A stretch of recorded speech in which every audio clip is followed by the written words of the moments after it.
Hello, and welcome back to Robots Don't Age, the podcast where we remind you that it's okay to go to your room and reboot sometimes. I'm your host, Cody, and we're recording this episode on September 30th, and it will be airing on October 9th. And with me today is my frequent guest slash practically co-host, Keyauni Kern. Keyauni, how you doing? Hello, everyone. I'm doing fucking fantastic. So today we're going to pick up as our part two on Descender Volume 2. But first, you have some notes on your creative projects lately and what you've been up to. So you want to talk about that a little bit? Yes. Okay. So I definitely ran into some frustrations recently, which I feel like, obviously everyone does with their shit. But okay. So I ordered a shirt, like one of my shirts, you know what I'm saying? And this motherfucker, okay, it shows up and the image is not clear. And I mean, it's there and it looks okay, but it's not the same clarity that is presented on the website that I'm using for drop shipping, which for anyone who's interested in a print on demand company, I use Printful. It's been great thus far. But anyway, I come to find out things to have like a great print quality. I did some research, need to be at a 300 DPI.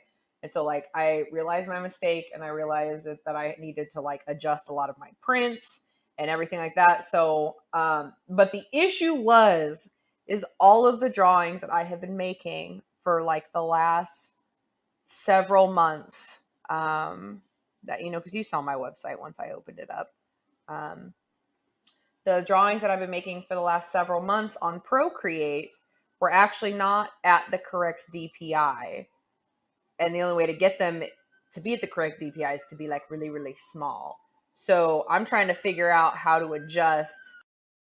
Once I realized that I essentially had to fucking trace over everything because I'm like scouring the internet trying to figure out how to make my artwork the right DPI on Procreate, and I cannot fucking find it anywhere. And finally, I found it buried in a Reddit thread of all places. Like it wasn't even on the forum or anything.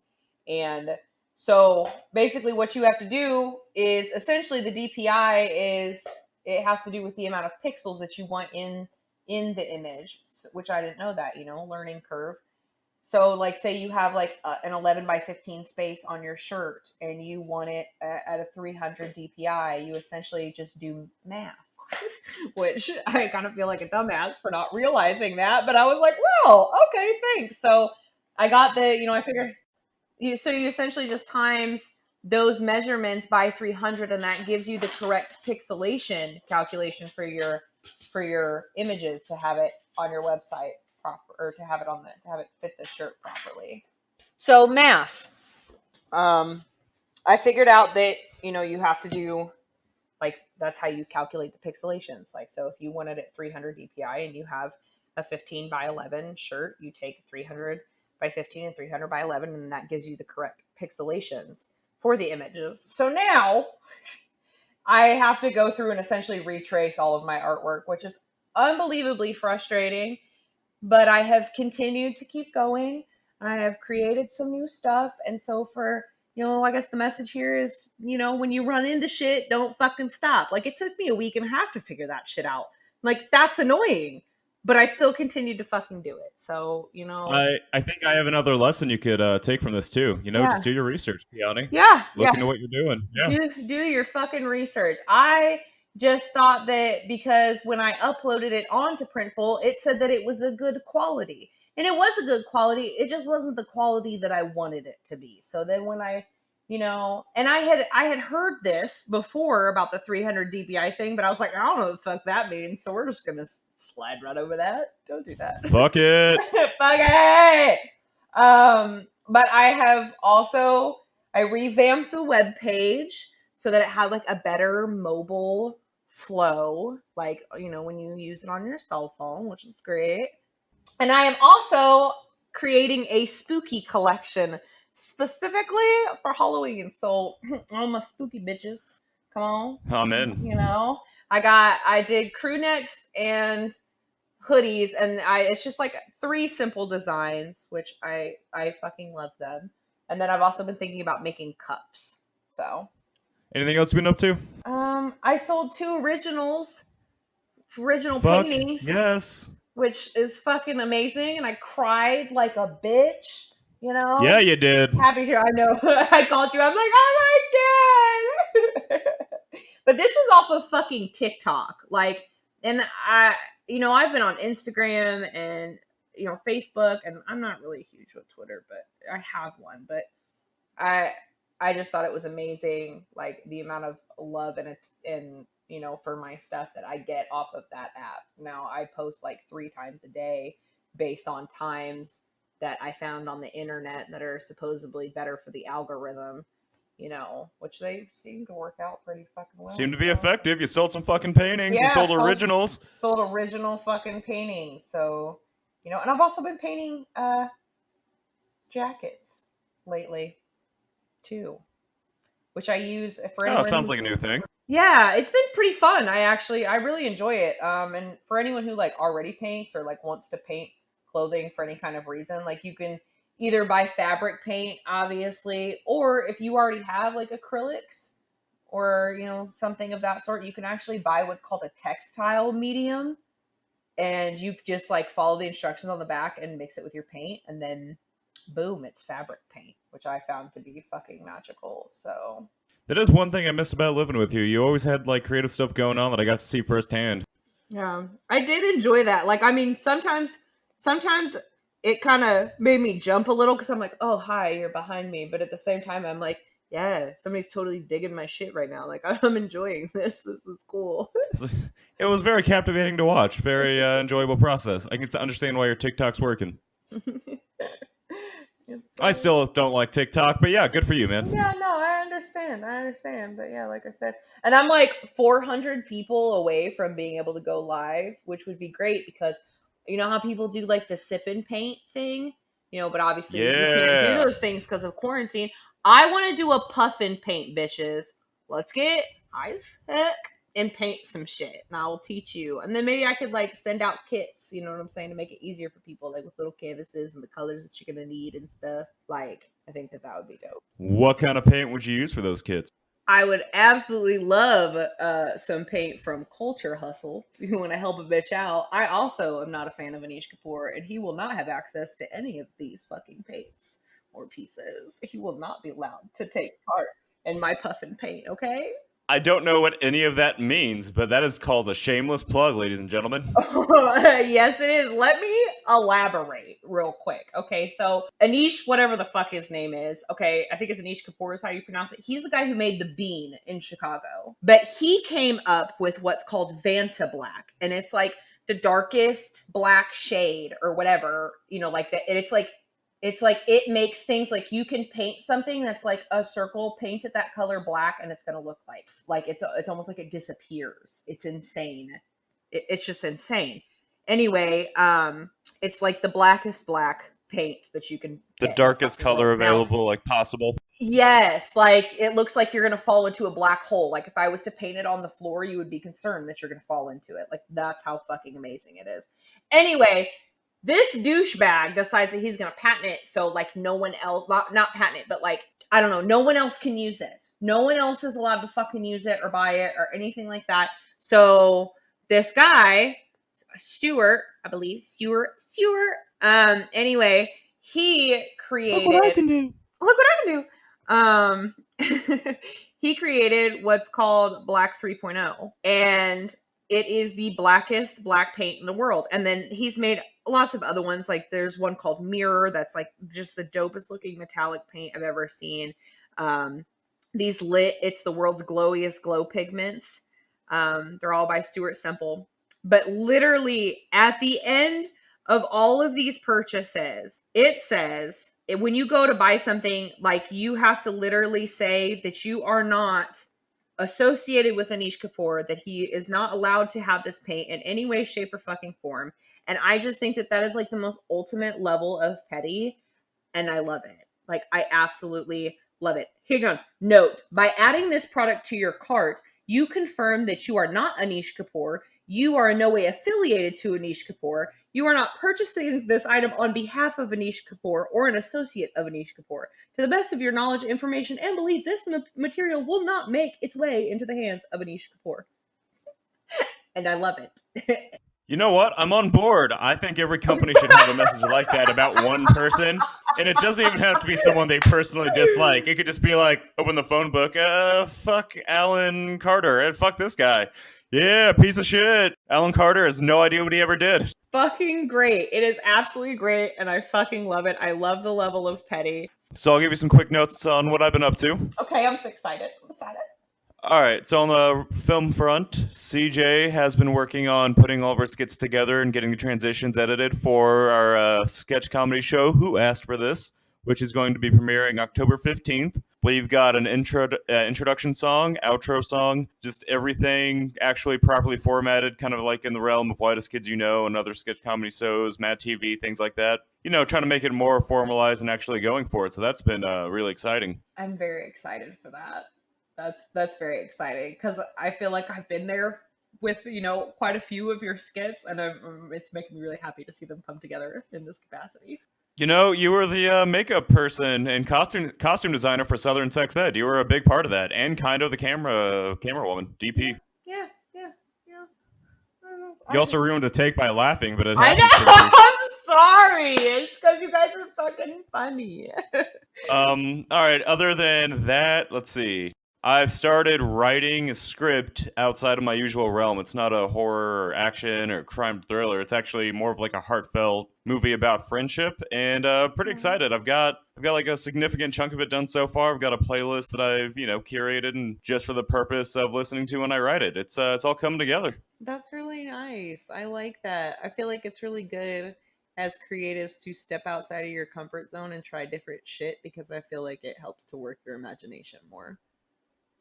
Yeah, it's got a fair amount of comedy, and I'm trying to, focus on keeping it more towards that end because I don't want it to be too serious because, yeah, it's a little depressing for the first, 10 pages. Yeah, that's okay. It's okay. I know plenty of books. I was gonna name drop a book, but Oh, no, it's a script. I thought you said you were writing Yeah, a yeah. book, not a script. My bad, bro. No, this is for a feature. Yeah, I've been actually entering a lot of contests lately, too. That's been another big thing. And November, right around the corner, I have that challenge coming up to where it's write 50,000 words in a book in 1 month.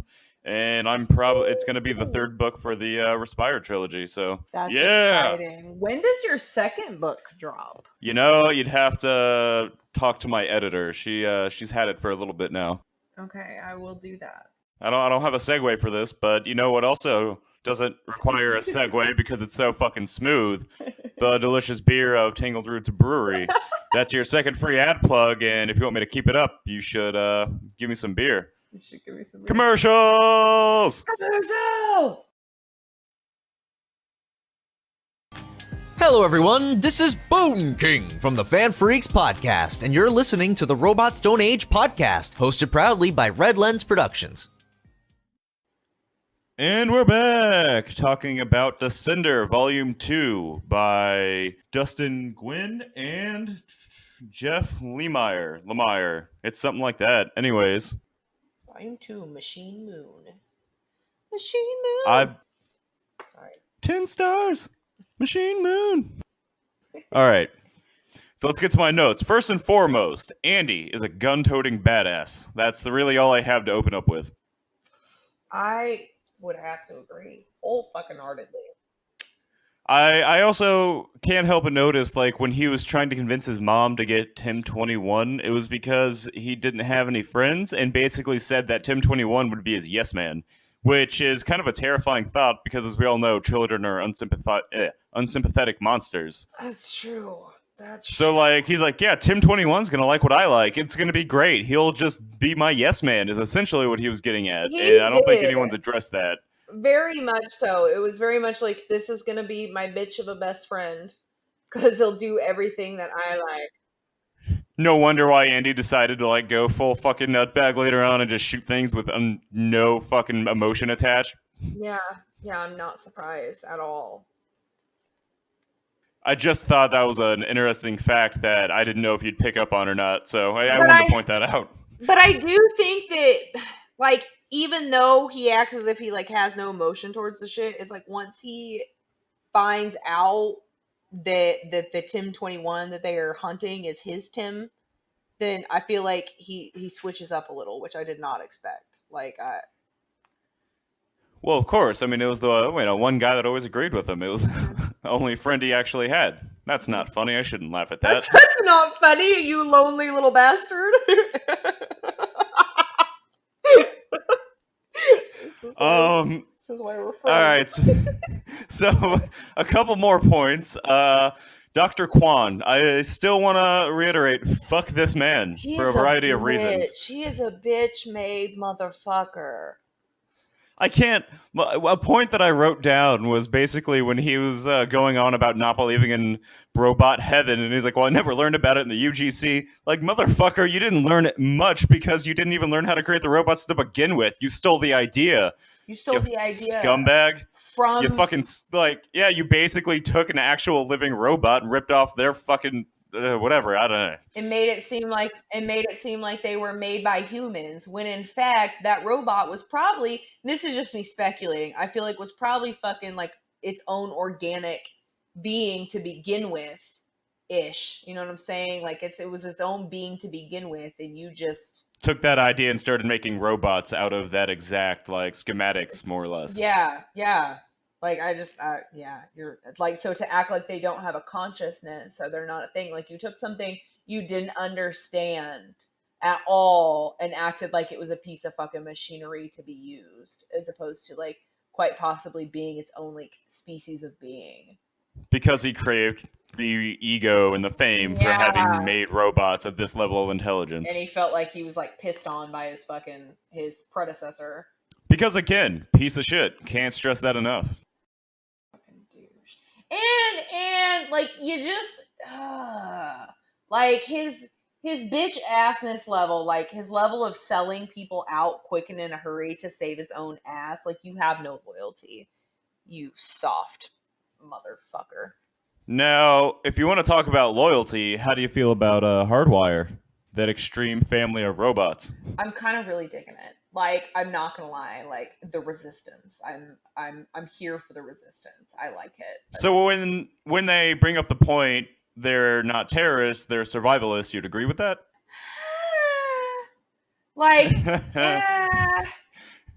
it all depends who you ask. It all depends on the situation, because they really could have came in and just shot all the humans. Or not all the humans, but all the humanoid, all the things that weren't fucking, you know what I'm saying? They could have just fucking all the non-robotic. Yeah, they really could have just fucking shot Kwan and what's her fuck? Why can't I think of her name? Telsa. Could have just roasted the two of them and snatched Tim 21, but they didn't fucking do that. You know what I'm saying? They even let them come with. They didn't let them come with them. So that's true. They're relatively peaceful about it, but I mean, you do know at the end of it what their intentions are. Does that change how you feel about it? I also feel like in I don't know, because everything was cool until the humans attacked. So I feel like I'm still kind of with them. Well, all right. I mean, half and half, because there were the harvesters. That's yeah. But that also was not their fault. No, but then they proceeded to worship the harvesters. I mean, again, I see it's a lot of gray area, which is kind of what I think makes the factions in this such a great setup. I do love all sides that I've learned about, like the scrappers, and in particular, the between. I love the between. That's like when I seen that was probably one of my favorites. And okay, just to kind of give you guys an idea, it's like you have these different factions of people and like these different races of like humanoid life forms. But anyway, these in particular, these in between, are people who are robotics and organic beings. Like they have like a robotic arm or a robotic leg, or like, so they're the in between. And I'm really digging this fucking concept. Yeah, I'd basically just think of it as like cyborgs that are more and more trying to become like robots. Yeah. It's like they would I don't know, maybe I'm overlooking into it, but it seems like it's probably like a, pretty straightforward and metaphor for sexual identity and people speaking up about, how they feel, but, it's really not all that dense. Yeah, it's not like it's a huge thing to surmise from it. That's just my pitch. I mean, I could see that, because I could see that you definitely pull Because most things that people come up with in their creativity is something that they've pulled from real life in some capacity, and I could see where you would make that connection because that does make sense. At least to me, it makes sense. Yeah, particularly because it seems like, they're trying to switch to robot. I don't know. But there's a very important question associated with this faction that I instantly wanted to ask you. And if you could switch any part of your body at all with like a robotic enhancement, or it doesn't even have to be just one part, what would it be? I In their setting or in our life setting? Whatever you want to do, man. I mean, I I would would. say in our life, I guess, but fuck it, I don't really care. Whichever one you feel like saying. I don't. Okay. I would probably want something so that I could communicate with anyone and everyone, like every language in the entire fucking world, just like downloaded to my brain. So maybe like I don't know, maybe my brain. Oh fuck! I know that sounds lame as hell, but like I would want to be able to talk to like everyone in every single fucking language and just have like this insane amount of knowledge. Or fucking like something on my legs or my back so that I could fly. Like I'd be down with that shit too. Okay, that's actually I like that last one a lot more. I don't know. You could probably just wait like 5 years and just get another form of technology that'll do that for you, buddy. I know. I told you it was lame. I'm just giving you suggestions. You don't have to go replacing your brain. I'm not here for that. I'm not You need to here for keep it that. organic. That's one of the things that I'm adamant Okay. about. You need the organic brain. Well, then maybe like I don't know, like a fucking spinal tap chip or something that you could just put at like the base of my skull that allows me to fucking speak all these different languages. Robotic ears. Would it be ears then, so that I would hear it? I would hear the other languages in something I could understand. But then you wouldn't know how to speak their language. I mean, it would help you So understand them, okay, but so there's still that barrier. ears, and a mouth and a throat, and then that. I mean, all right, yeah, fuck it. Technology will figure it out. Whatever is required for that to happen, that's what I want. There are too many rich people that don't give a shit about human suffering. They can invest in this at least. Right? Do something, you Please. motherfuckers. All Help right. me. Help me. I'm thinking I go like robotic jaw / mouth, like in futuristic violence and fancy suits, Yeah, like I that like first guy. that. Yeah, fuck yeah. And then maybe something where it's like knees down, it's just robotic, so I can just run much like at a much quicker pace. Just Yeah. I don't know, really robotic like hydraulic system. So I don't know, just throwing that out there. I like that. I like that. Definitely. I can hear the pumping of your calves now. You're just sitting there like, hey, what the fuck is that? And then you just see this guy with like a mechanical jaw that won't stop clamping up and down, charging towards you. You're like, fuck. Watch me take a bite out of this fucking car with my metal teeth. Just for shits and giggles. Because the dystopian future is coming, and I don't know if I can afford the Tesla truck that I want to fulfill my cyberpunk future, but if I could get this robotic jaw and mechanical legs, I think I'm on a firm start to having a good chance at surviving whatever hellscape we're looking at here in the next 4 to 8 years, regardless of Regardless, let's not get into that. It's already depressing enough. cyborg implants. Woo! This is what we're talking about. All right. Do you have any last words? Anything you want to plug before we all go to our rooms and reboot? The website, of course. So abundantstudio.com is my website, and you should definitely check out the spooky collection here just in time for Halloween. And then also you can follow me on I make weird sound effects all the time. You can follow me on Instagram at Abundant Studio or at Keyauni, and then which that is spelled Keyauni. And then TikTok. I got the TikTok. If anybody wants to follow me on there, I'm definitely more active with that than anything else, and that is also at Abundant Studio. And of course, you can follow me at Cody Has Coffee and the podcast at Robots Don't Age on Twitter. We have the show coming out on YouTube shortly at Who Asked for This. We're also on Facebook with that, so be sure to go and check it out and like the page and everything, guys. We have a trailer up right now. And follow me on Twitter if you want to watch me get increasingly political about things that you probably don't want to hear about. And I talk about writing and coffee. All right, thanks for listening, everybody.